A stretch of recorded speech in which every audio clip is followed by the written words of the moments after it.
16 days before the referendum that could shape Britain's destiny for decades to come, rival politicians before a live audience.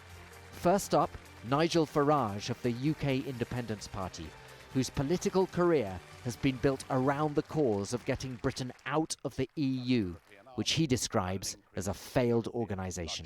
The project doesn't work. I want us to get back our independence, but to say we'll be good Europeans. We'll trade with Europe, cooperate with Europe, but govern ourselves. And I believe when we do that, the rest of Europe will do that too. And a happy Europe will be a democratic Europe of sovereign states who are good neighbours in the same street. That's where I want to get us to. Thank you very much indeed.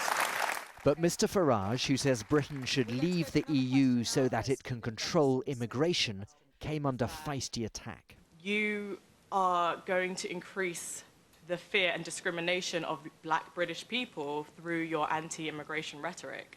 If we have an Australian-style point system, rather than an open door to 508 million people, then actually it'll be better for black people coming into Britain who currently find it very difficult because we have this open door.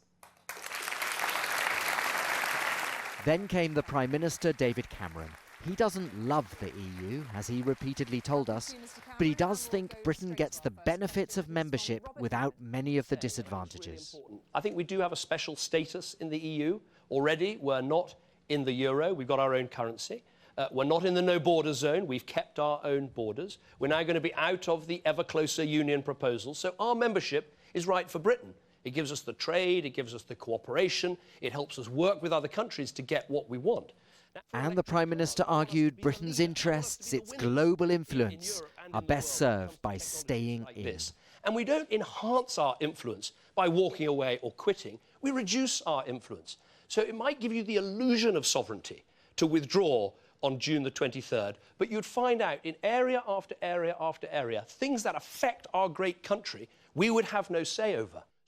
This event didn't have a clear winner. There was no standout moment that will define the campaign. But are the arguments engaging the public? Well, hundreds of thousands of new voters have registered in recent days. So perhaps one message is getting through, that this referendum matters an awful lot to Britain's future.